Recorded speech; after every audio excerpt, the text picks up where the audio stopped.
एक करोड़पति लड़की पहाड़ों में घूमने के लिए अपनी गाड़ी लेकर निकल जाती है, लेकिन वहाँ पर मौसम ख़राब होता है। और जब मौसम ख़राब होता है तो उसके फ़ोन का नेटवर्क भी चला जाता है, साथ ही साथ उसकी गाड़ी बंद पड़ जाती है। उसके सामने इतनी सारी परेशानियाँ आ चुकी थी, वो बहुत तेज़ घबरा जाती है। अब वो देखती है कि भाई मदद के लिए कोई हो तो मदद लूँ, कैसे करूँ, यहाँ से कैसे जाऊँ, क्योंकि वो पहाड़ों पर बहुत ऊँची जा चुकी थी। अब यहाँ पर वो देखती है कि एक लड़का पैदल पैदल आ रहा है। लड़का बहुत ही सुंदर है, तगड़ा है, जवान है, और वो उसे देखकर बहुत हैरानी से है कि पहाड़ों में भी ऐसे भी लोग रहते हैं। इतना सुंदर लग रहा था, बहुत ही प्यारा। जबकि वहाँ पर जो घर थे वो बहुत दूरी दूरी पर थे, यानी कि आज के समय को कैसे वो जानता है, ये चीज़ें सोच रही थी वो। पहाड़ों पर बहुत सारी चीज़ें नहीं पहुंच पाती हैं, लेकिन आज ना इंटरनेट का ज़माना है। कभी कभार लोग, बच्चे जो पढ़ने आते हैं यूनिवर्सिटी में और ऐसी चीज़ों में, वो सभी चीज़ से वाकिफ़ हो जाते हैं। और वो जो लड़का दिखाई दे रहा था उसका नाम हरीश था, जो कि पढ़ने लिखने वाला था, जो कि ग्रेजुएशन कर रहा था और अपने लिए साथ साथ जॉब ढूंढ रहा था। अब वो लड़का उसे मिलता है, वो उससे मदद मांगती है और मदद के बाद वो लड़का उसे अपने घर लेकर जाता है। उसके बाद जो होता है वो वाकई में दिमाग को खोल देने वाला है। कहानी बहुत ही रोचक है। नमस्कार, मैं महक चौधरी। आज की जो कहानी लेकर आई हूँ उत्तराखंड के उत्तरकाशी की है।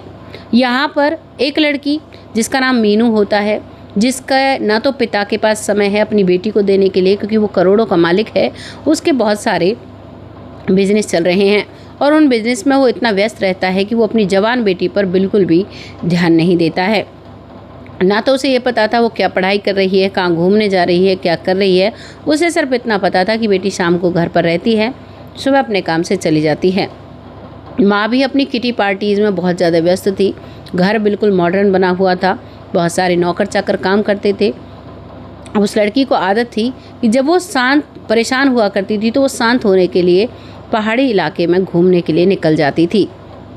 अक्सर वो जाया करती थी, लेकिन अब की बार उसकी गाड़ी ख़राब होने की वजह से उसे एक लड़के से मदद लेनी पड़ती है। अब उस लड़के के साथ वो उसके घर पहुंचती है। कहीं ना कहीं उसे डर भी था। वो कहता है कि मेरे घर पर रुक जाओ आप, कोई भी दिक्कत नहीं होगी। लेकिन डर तो था, लेकिन कहीं ना कहीं उसकी मजबूरी भी थी कि भाई क्या करें, जाना तो पड़ेगा। लेकिन जैसे ही वो लड़का उसके भाव समझता है तो वो कहता है कि मेरे माँ घर पर हैं, बूढ़ी माँ हैं, वो तुम्हारा अच्छे से ख्याल रख लेंगी, तुम बिल्कुल भी चिंता मत करो। अब उस लड़की की थोड़ी परेशानी दूर होती है।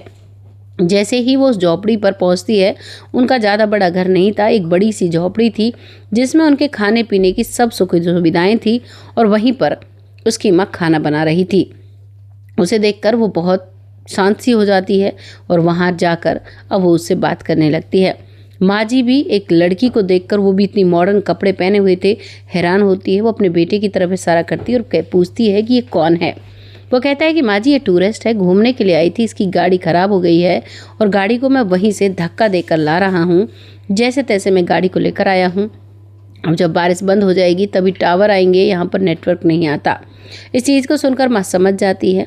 अब वो खाना बना रही थी तो वो लड़की असमंजस भरी निगाहों से उसको देख रही थी, जो उसका सिलबटना है जिस पर चटनी बनाते हैं। वो कहती है कि माँ जी ये क्या है। माँ जी कहती है कि तुम्हें इतनी सी बात नहीं पता, ये चटनी है, चटनी बनाने के लिए सिलबटना है। वो कहती है कि माँ जी चटनी तो मिक्सी में बनती है। वो कहती है कि बेटा पहले समय में चटनी इन्हीं चीज़ों से बनती थी और हमारा तो यही मिक्सर है। वो हंसने लगती है। इधर हरीश भी देखकर हैरान था कि आज के समय में ऐसे भी लोग होते हैं जिनको इतनी छोटी चीज़ें नहीं पता। लेकिन ये होता है, जो लोग शहरों में पले बड़े हैं उनको गांव की आधी चीज़ों के नाम भी नहीं पता होते। अब यहाँ पर बहुत सारी चीज़ें वो पूछती है, बहुत सारी चीज़ों की इंग्लिश में जो हरीश है वो समझाता है। माँ हिंदी में बोलती है, माँ को हिंदी नहीं आती। बहू को, जो लड़की थी, उसको आधी चीज़ें हिंदी में नहीं पता चलती थी, उसे इंग्लिश नहीं आती थी। तो इन दोनों का मीडिएटर वो लड़का बनता है हरीश, क्योंकि वो पढ़ लिख रहा था और वो अपने लिए कंपनी में जॉब देख रहा था। जब ये बात हो जाती है, फिर शाम को खाना खाकर बिस्तर लगाकर, बीच में तो वो लड़की की माँ सोती है, एक साइड वो लड़की सोती है और दूसरी साइड उसका बेटा। वो झोपड़ी इतनी ही बड़ी थी, बाकी सामान रखा हुआ था। रात गुजर जाती है, सुबह होती है। पूरी रात बारिश होती रहती है। जब सुबह होती है तो हरीश कहता है कि मैडम जी चलिए, आपके फ़ोन में नेटवर्क आ जाएंगे, पहाड़ की चोटी पर चलते हैं और वहाँ से आप मदद के लिए फ़ोन कर लेना, क्योंकि वो उसे फ़ोन करना था अपने ड्राइवर को। ड्राइवर गाड़ी लेकर आता और उसको ड्राइवर खुद लेकर जाता और वो उस गाड़ी को अपने घर लेकर चली जाती। यही बात उसने सोची थी और अब वहाँ जाकर उसका नेटवर्क लगता है। पिता जैसे ही फ़ोन उठाता है तो पिता परेशान था कि बेटा तुम रात भर कहाँ रही, क्या हुआ, हमने रात भर तुम्हारा फ़ोन ट्राई किया। तो बेटी बताती है कि पापा यहाँ पर नेटवर्क नहीं आते और मैं इस जगह पर हूँ। वो अपनी लोकेशन बताती है और अब उसका पिता कहता है कि चिंता मत करो, ड्राइवर आ रहा है। पिता 2 व्यक्ति भेजता है, एक उस गाड़ी को चलाने के लिए, दूसरा उसके लिए एक ड्राइवर भेजता है। और अब यहाँ पर गाड़ी आ जाती है और हरीश के घर से अब वो लड़की अपने घर चली जाती है। लेकिन उस लड़की को बार बार वो अजब सी शांति याद आ रही थी। उस झोपड़ी में इतनी शांति थी, इतना अपनापन था जो उसने अपनी बड़ी हवेली में नहीं देखा था, क्योंकि उसकी माँ कभी भी उसके साथ बैठकर खाना नहीं खाती थी। और जब वो लोग रात को बातें कर रहे थे तो वो खट्टी मीठी बातें भी वो माँ कभी नहीं किया करती थी। इन बातों को देखकर उसे फिर से वही जगह याद आ रही थी। 3-4 दिन वो रहती है, वो फिर से वहीं पहुँच जाती है। वहाँ अपनी गाड़ी को लेकर जाती है और कहती है कि माँ जी, क्या आज रात भी मैं यहाँ पर रुक सकती हूँ। माँ हैरान और परेशान कि बेटा तुम क्यों आई हो। तो वो कहती है कि माँ जी, जो शांति मुझे यहाँ मिली वो मुझे अपने घर में नहीं मिली। मुझे एक रात बितानी है, क्या आप मुझे बिताने दोगी। और इस पूरे प्रोसेस में वो जो लड़की थी मीनू, वो हरीश से प्रेम करने लगी थी, क्योंकि हरीश बहुत सुंदर था और पढ़ा लिखा भी था। बस उसके पास दौलत नहीं थी। दौलत उस लड़की के पास काफ़ी थी, क्योंकि वो अपने माता पिता की इकलौती संतान थी। अब यहाँ पर वो वहाँ रहती है, फिर हरीश उसे बहुत जगह घुमाता है और फिर वो एक रात रुकने के बाद दूसरी सुबह चली जाती है। जाने के बाद 4-5 दिन फिर से रुकती है, लेकिन अब की बार वो अपने मन में सोचती है। पहले तो उसे ऐसा लगता था बार बार हरीश का चेहरा आ रहा है कि पता नहीं वैसे ही दिख रहा होगा, मैं भी देख कर आई हूँ। लेकिन उसके बाद वो सोचती है कि हो ना हो मुझे हरीश से प्यार हो गया है। और अब वो अपने पिता से कह देती है कि पापा, पहाड़ों में एक लड़के से मुझे प्यार हो गया है। वो बहुत गरीब है लेकिन बहुत सुंदर है।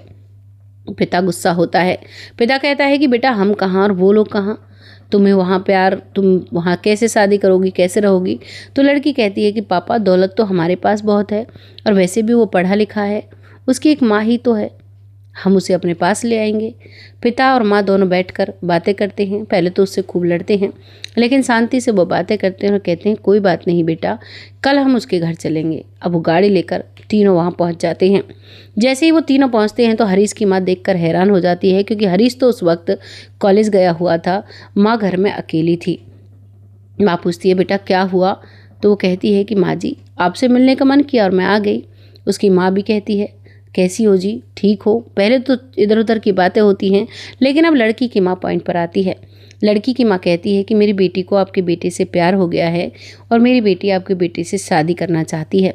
इस बात को सुनते ही हरीश की माँ कह देती है कि ये आप क्या कह रही हो, आप कहाँ और हम कहाँ, हमारे पास तो कुछ भी नहीं है, हम आपकी बेटी को वो सुख सुविधा दे ही नहीं सकते जो आप लोग देते हो। इन बातों को हरीश भी सुन रहा था। अब लड़के का पिता बोलता है देखो एक बार लड़के से भी पूछ लेते हैं, सुख सुविधाएं की टेंशन आप मत लो। अब वो अपने उस हरीश से पूछती है बेटा ये लोग क्या कह रहे हैं। तो हरीश कहता है कि माँ सही कह रही हैं, मेरा और इसका मेल कहाँ है। लेकिन कहीं ना कहीं हरीश भी उससे प्यार करता था।